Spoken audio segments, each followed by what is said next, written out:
దోచుకునేవాడు. అంటే అందరు హృదయాలు దోచుకుని అందరికీ అభిమానులు అయితేనేమి తెలుగు ప్రేక్షకుల మా దేవుళ్ళకి అయితే కృతజ్ఞతలు తెలియజేసుకుంటున్నాను. సరే అది అయిపోయింది, ఇక ఒకసారి అది అయిపోతే స్విచ్ ఆఫ్. ఇక అది అయిపోయింది. మన హిందూపురం డెవలప్మెంట్, మన హిందూపురం అభివృద్ధి దాని గురించి కూడా జరుగుతూ ఉండింది.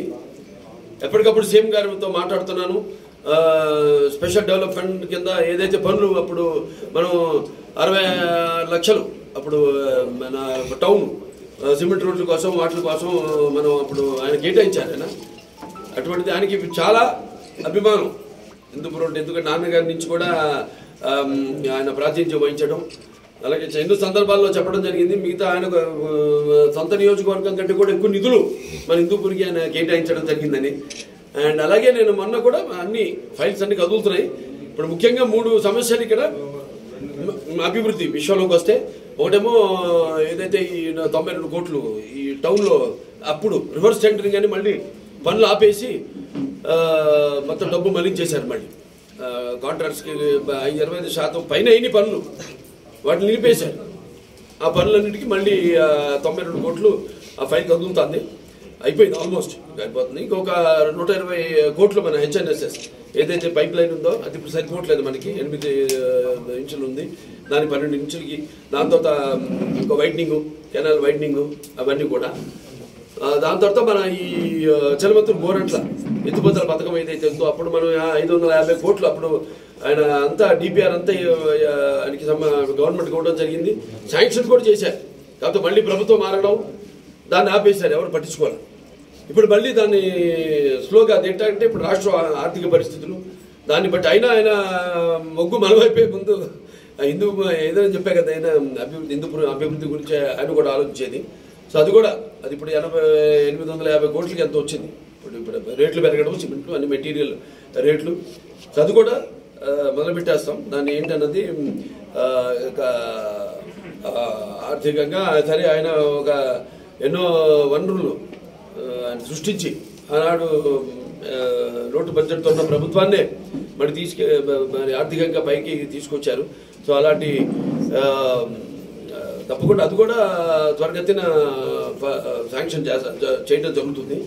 ఇక మిగతా ఇక్కడ జరుగుతున్న కొన్ని దృష్టికి వచ్చాయి మీ ద్వారా కూడా. ఈ పక్క రాష్ట్రాల్లో నుంచి మద్యం రావడం అది ఇది అయ్యి ఆయన పోలీసు వాళ్ళంతా కూడా చాలా నిబద్ధతతో చాలా వాటిని అరికట్టడానికి వాళ్ళు పూర్తిగా వాళ్ళ పనులు వాళ్ళు చేస్తున్నారు వాళ్ళు. సో ఇవన్నీ కూడా ఇంకా ఎన్నో పరిశ్రమలు రావాలి. పరిశ్రమలు కూడా రావడానికి సిద్ధంగా ఉన్నాయి. కొన్ని వాటితో కూడా చర్చించడం జరుగుతుంది. రైజా వాళ్ళు అయితేనేమి అప్పుడు అట్లాంటి వాళ్ళు కూడా ముందుకు రావడం. ఇట్లా మళ్ళీ మనం ఇప్పుడు ఏంటంటే సింగిల్ విండో సిస్టమ్ అంతా క్లియర్గా ఉంది వాళ్ళకి.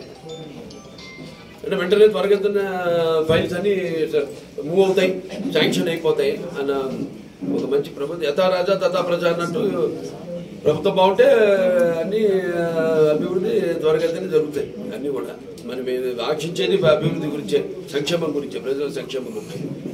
సార్ కాబట్టి హిందూపురం మున్సిపల్ చైర్మన్ సార్ పూర్తి బలం ఉన్న తెలుగుదేశం పార్టీకి సంబంధించిన పర్సన్ ఇంకా 6 నెలలు పూర్తి అవుతాం సార్. నిబంధనల ప్రకారంగా ఫిబ్రవరి 20కి 6 months. అంటే దానికి ముందైతే నోటిఫికేషన్ ఉండేదండి. కొన్ని రోజులు అయితే నోటిఫికేషన్ అవసరం ఉండదు. అందుకని కొంచెం దాన్ని అప్పుడు జాప్యం చేయడం జరిగింది. ఎందుకంటే ఇక్కడున్న మొత్తం ఏవేవి మున్సిపాలిటీస్ ఉన్నాయో 7-8 మున్సిపాలిటీస్కి ఇప్పుడు మనం చైర్పర్సన్స్ని మార్చాల్సిన అవసరం ఉంది. ఎందుకంటే వాళ్ళు అభివృద్ధి పట్ల వాళ్ళు మొగ్గు చూపించడం, మారడం, పార్టీలు మారడం అలా. సో దాంట్లో ఏంటంటే కొన్ని అన్ని కలిపి పెట్టాలి. ఒక హిందూపురానికంటూ ప్రత్యేకంగా పెట్టడం కుదరదు.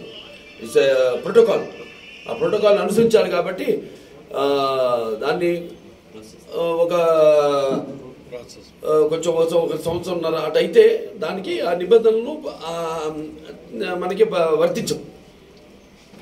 దానికోసమని మేము ఏదో వెయిట్ చేస్తున్నాం.